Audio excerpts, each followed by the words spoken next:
Hello, young people. I'm going to discuss part 4 today with you, pages 219 to 245. We're going to discuss a bunch of things. This may be a slightly longer video because there's a lot to cover from this section, not limited to the Mexican Revolution, Duane Alfonso's big monologue in the center of the section, and life for John Grady after prison. I'll try to talk about some different things that are contextual in this section, as well as things from the text.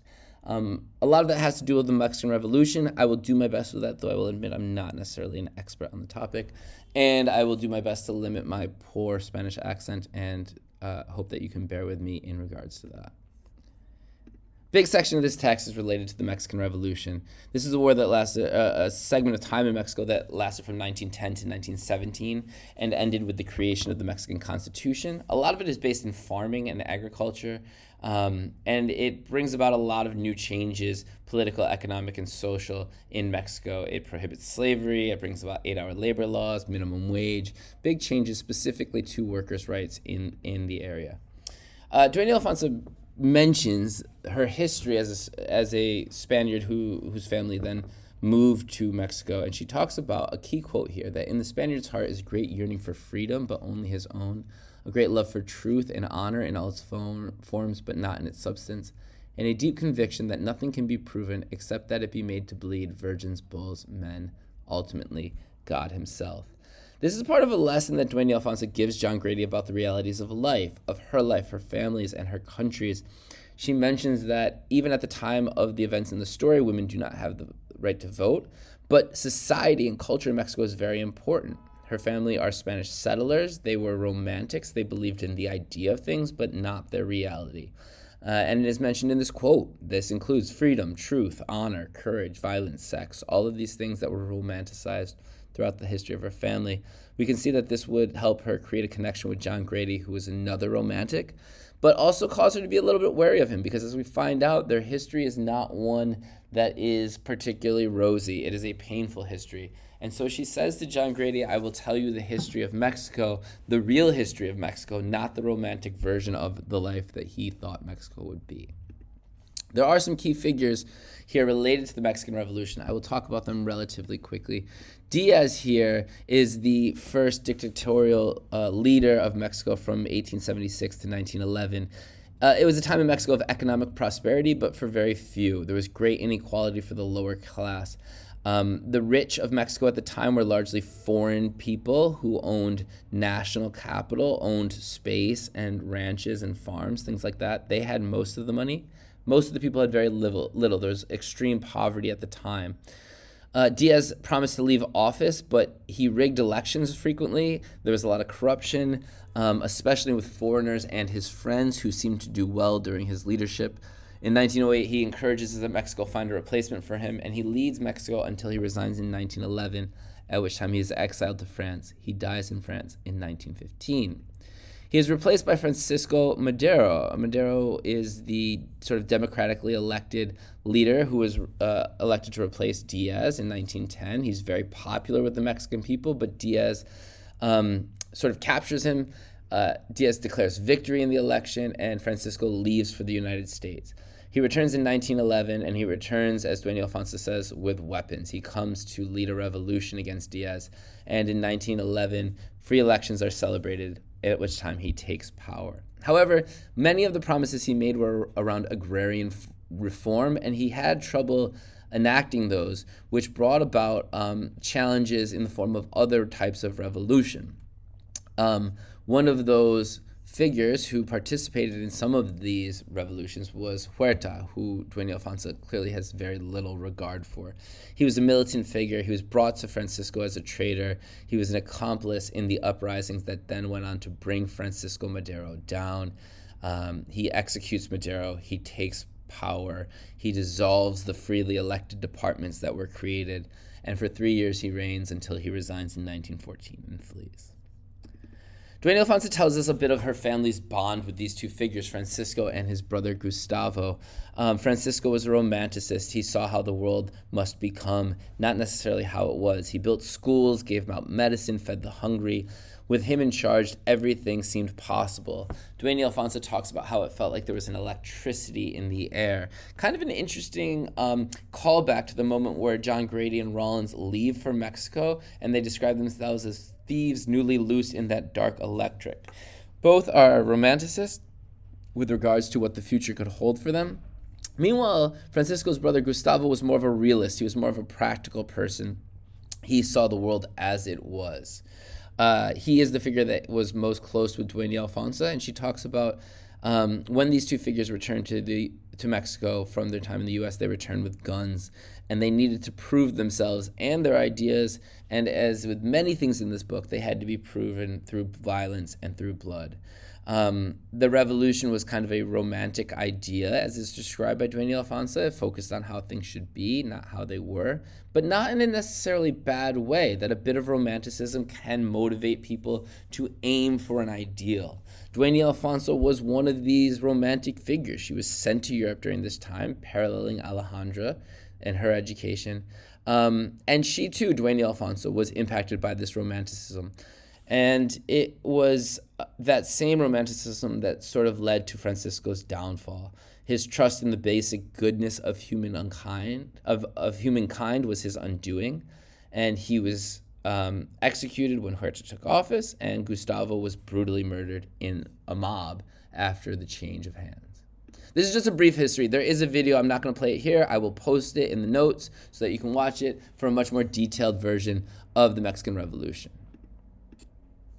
One of the things we have to think about now is this allusion. How does this allusion to the Mexican Revolution play into the story? The biggest thing is the idea of this romanticism versus realism, the duality we've discussed, and the impact it has. Duane Alfonso speaks of the realities of Mexico that she has seen throughout her life.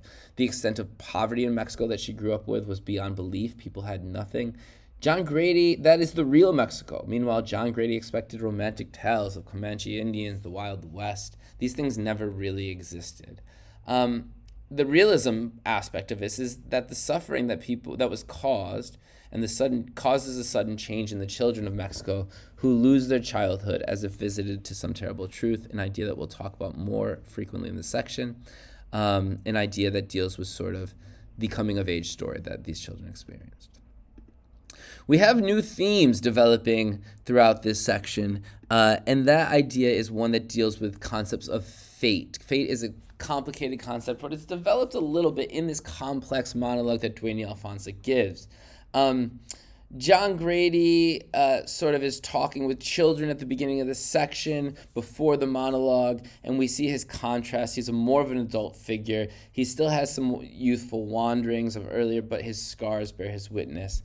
He eats with an old man and their family, and they say a prayer talking about God's will, the idea that God's will is the thing that turns the fate of the world. And it introduces this idea that without God, no things are possible, according to the man.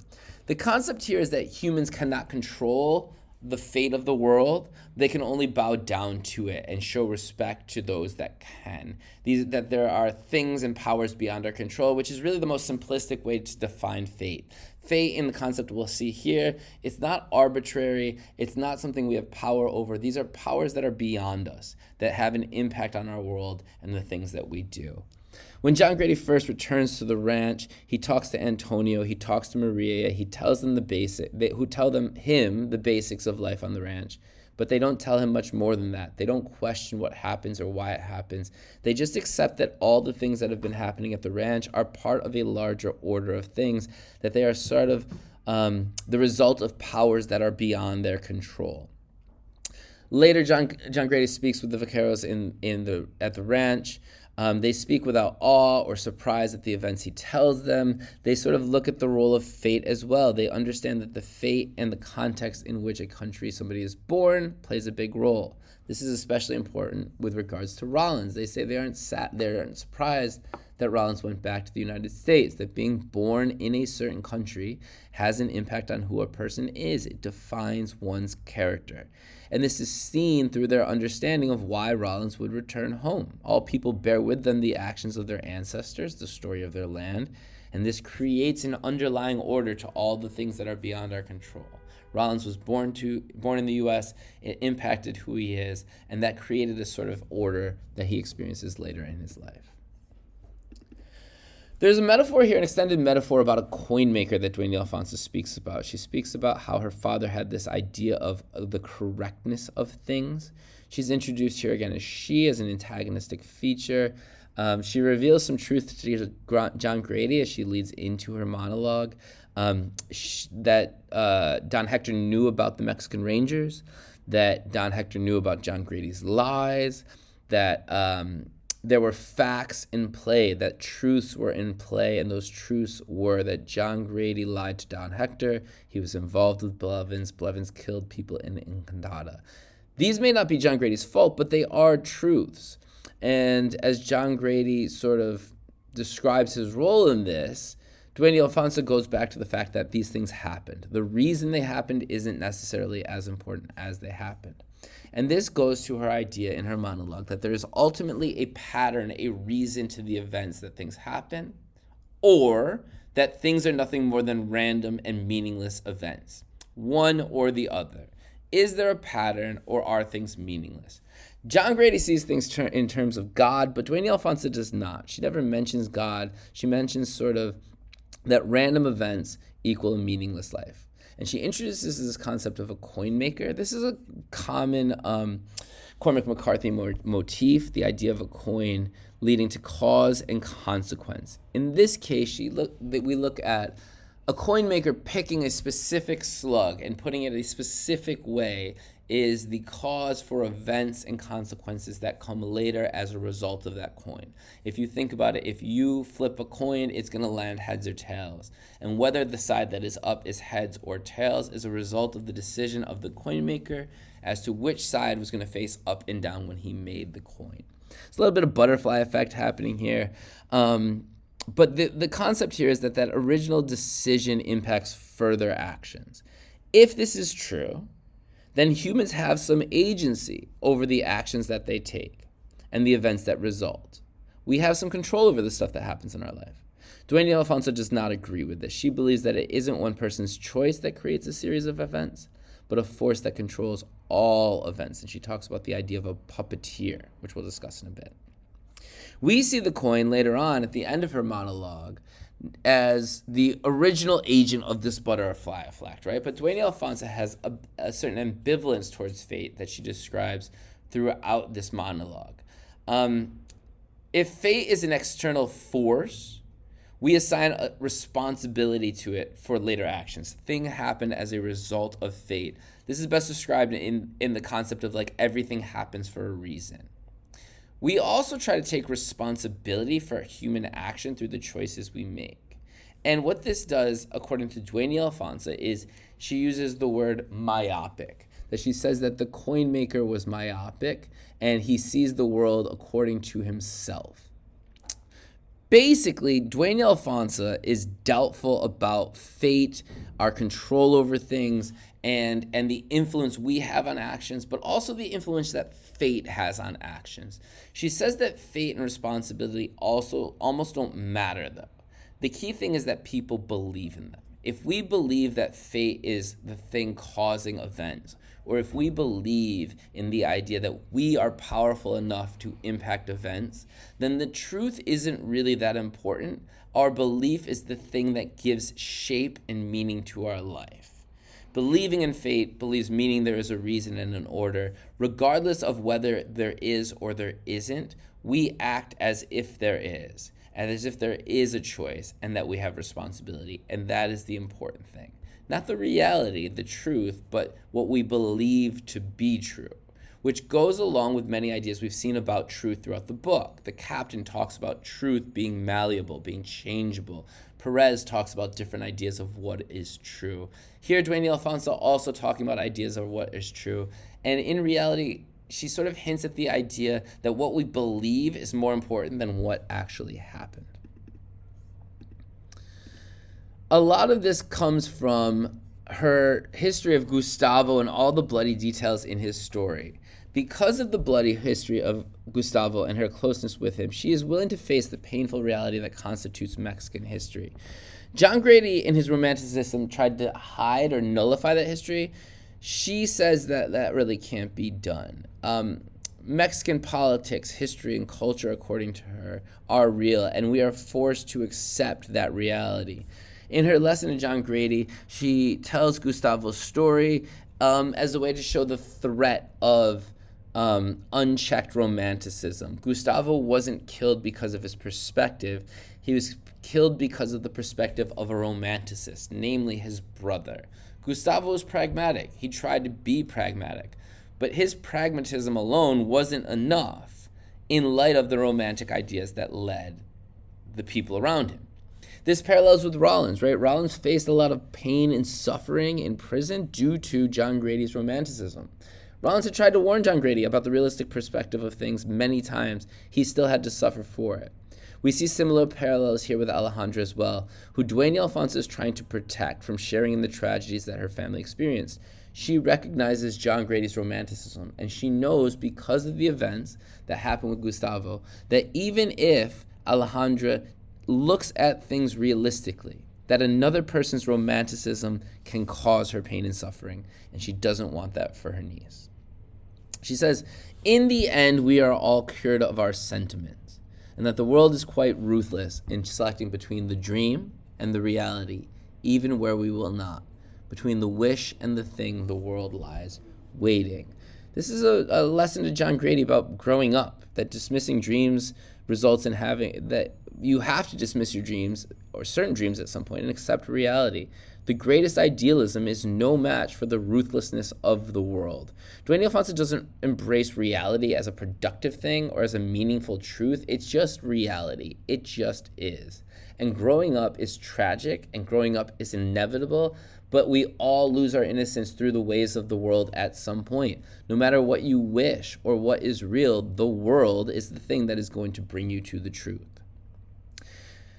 She's also a little bit skeptical that experience and knowledge are a positive thing, which is kind of a crazy point to take, but she takes the idea that what is constant throughout history is greed and foolishness and a love of blood. And if you experience greed and foolishness and a love of blood, that may not necessarily be a positive experience, even though it leads to knowledge, right? Her wisdom is gained from her experiences, the loved ones she has lost. To her, even God is not powerful enough to overcome the irrational, bloody violence of the country. Violence seems to be the only thing that humans do that makes sense, but it doesn't mean it is meaningful. It is completely meaningless. They do it because that's what humans do. Essentially, no one exists outside of the historical forces of Mexico. There are no alternatives. There are no control groups. The law of blood is both the experiment and the control group in Mexico. There's no alternative to that, and that applies to all parties involved. In doing this, Duane Alfonso challenges John Grady's idealism in a way, and to a degree that nobody else really has at this point, and certainly nobody has been able to have an impact like. It's a mix of empathy and hard truth. She tells John Grady, I understand all of the things you are saying, however, this is the truth of our land. And she says to him, when he tries to make our case, I know what your case is. John Grady wants to be with Alejandra. She says, I understand. She says, your case is that things happened and you had no control over them. And he says, yes, that is true. And she says, I have no doubt, but it is not a case. I have no sympathy with people to whom things happen. It may be that their luck is bad, but is that to count in their favor?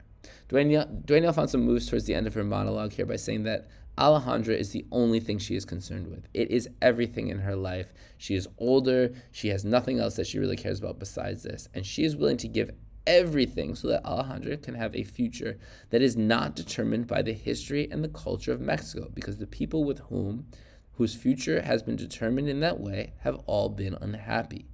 John Grady was not an acceptable suitor if he is measured by his ability to value what is true, what is real, and therefore he is not a good suitor for her. He cared deeply about what was useful to him, but not what was real. Duane Alfonso here shows that she has embraced the reality she once hated, and not only has she embraced it, she uses it in calculated reason and judgment to get what she wants. She can see through the illusions of others, including John Grady. And in this regard, Duane Alfonso has no patience for people who allow fate or luck to act upon them. She is shaping her world. She's not going to let other people shape it for her. She's not going to let luck shape it for her. John Grady may, in fact, not be at fault for what has happened to him.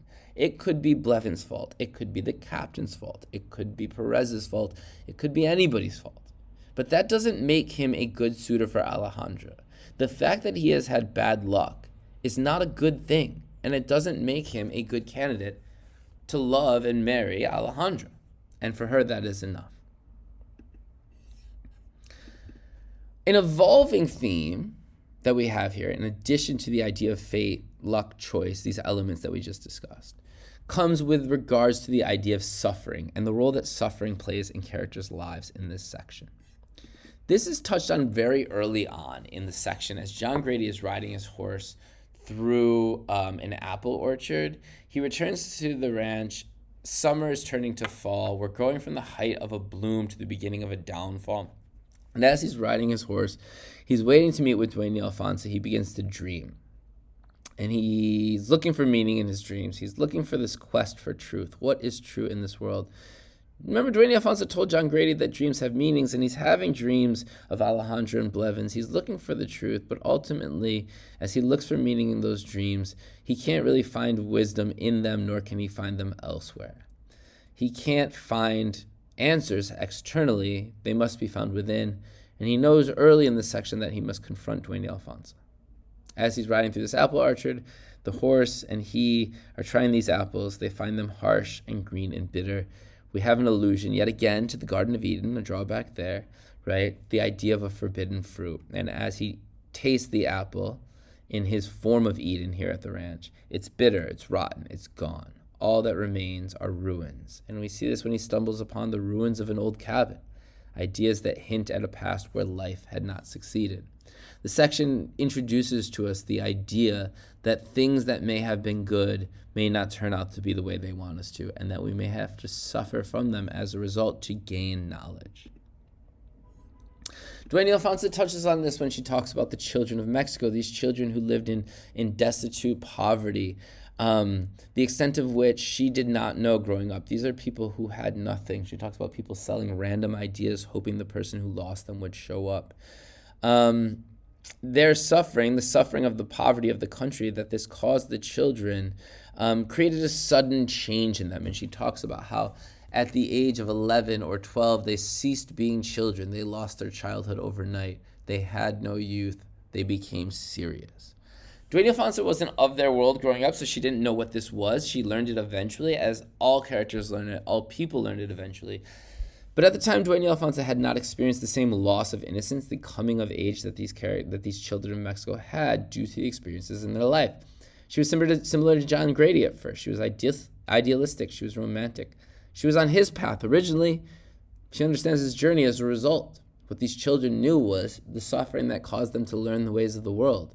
And when they become serious, it is because they understand the adult world that they are about to inhabit. This idea of a coming-of-age story, a Bildungsroman, starts to take precedent over the second half of the book. And we see stories of people suffering through events that help them gain a new perspective that is maybe a little bit more serious, a little bit darker, seeing the ills of the world. And a lot of this is brought on by the concept of suffering. Duane Alfonso knows the pain a society can cause, and a lot of this comes from the injury she had, the gun accident that shot off a couple of her fingers. It's a pain. Duane Alfonso has pain that John Grady can't really know. Alejandra as well has pain John Grady can't know because they are women in Mexico and they have to sort of subscribe to this specific culture at the time. When Duane Alfonso is injured, and she talks a little bit more about her injury, she feels like her world is basically over. Gustavo helps Duane Alfonso return to a common enterprise, to people, to a common experience. Though this experience also sets them apart. They become a sort of different category of those who shared a similar experience, right? They find meaning in their lives from the tragedy, the violence, the suffering that they share. Gustavo had an issue with his eye, Duane Alfonso with this injury to her hand, right? Their suffering motivates them to reintegrate and rejoin society. It drives Duane Alfonso to be able to want to become what she calls a person of value. To become a person of value, the value must be a quality that resides within. It can't be a result of random or chaotic events. Basically, she's saying to be a person of value, she can't let her accident define her. She has to find the courage from within to define her, and that means she has to face the suffering she's experiencing. Right? Meaning and courage in her life result from this suffering, and that suffering must be used as motivation to improve her life and the lives of others in a constructive way, not as something that becomes the thing that defines her in a destructive way. The romantic's life lacks meaning because they haven't had to prove their qualities. John Grady wants to experience his romanticized version of Mexico without having to experience it. He hasn't been challenged. The realist has been challenged by life. They are forced to create meaning in spite of the bad things that happened. And so Duane Alfonso finds herself able to form bonds of grief and suffering to those who are the loved ones around her. John Grady is actively forming those bonds, but they are happening in the present. They haven't happened yet. The section ends with John Grady back on the road. He leaves the ranch. He takes the horse that he broke with Rollins originally, and his thoughts are less certain. He has less mastery with this horse than he had with the Mustang. He is trying out different truths. He is aware of what he does not know with the world, and as he turns to the horse, he talks to the horse to try to make meaning of the world. He also has a conversation with the children of Mexico that Duane Alfonso described. He has this little lunch where he shares his food with them. He realizes the poverty that she had mentioned when he sees that they had not seen what unleavened bread was. And he tells his story, the story that has happened to him. John Grady doesn't really know how to answer where they ask where he lives. He has no home. He's in exile of a sort. He's on his journey of belonging. But as he speaks to the children of his problems, he is aware of what Duane Alfonso said about these children, that they have a wisdom on social matters because of what they have experienced in the world. As alluded to earlier, their wisdom paints an unfavorable picture for John Grady as he tells his story. They say that the father must be obeyed, that the grandmother must approve, and we know from this meta-narrative that's happening that neither of those are true. Don Hector really dislikes John Grady because he did not obey him, and the grandmother does not approve of John Grady based on the monologue that we have experienced in this section. Right? It's sort of like an inset story of this narrative. We see this episodic journey that John Grady is going on, the encounters he has, the conflicts he has with people, with animals, the decisions with grave consequences that he experiences, and this landscape he's experiencing that is dominated by desire. It's just kind of like a quick recap summary of his events, but seen outside of the context of them happening in the moment. It also talks about like the nature of narratives and stories that we construct and the constraints that they put on our ability to choose. The importance of going on quests. It's just this cool little moment where John Grady is able to explore his own story, similar to how the reader has explored his story throughout the book. The children, as they hear it, they're looking for room to maneuver. They're looking for a way to take agency on the story, the way to shape it, the way to influence the events of John Grady's life in a positive way. Ultimately, though, they are not able to, and they say that the only thing that can be done is to pray to God. And so, in the end, John Grady's situation is left to a power that is sort of beyond him. I know this was a bit of a longer video, but there was a lot to cover today. Just to sort of recap, we talked a bit about the Mexican Revolution and how it functions as an illusion in our story. We talked a little bit about a new thematic development that's sort of occurring, this idea of the role of luck and choice and fate in his events, the impact we have in our lives and the lives of others over the events in our story, the role that chaos plays and whether those things are positive, negative, or they just are. And the final thing we discussed is the role that suffering plays in characters' lives, in their Bildungsroman and coming-of-age story, in the way they see the world, in the way they are motivated, and how these details sort of shape a character's perspective. I'm going to collect some questions from you at the end of the video, so please supply those questions so we can kick off class with some of your thoughts. I'd also like to see some insights you have. Tell me something that you think about this section, something you read and a thought you have regarding it, and maybe some original insights that we can bandy around a little bit in class. So take a moment just to think about those, and I look forward to seeing what you have to say and to discuss this with you in class.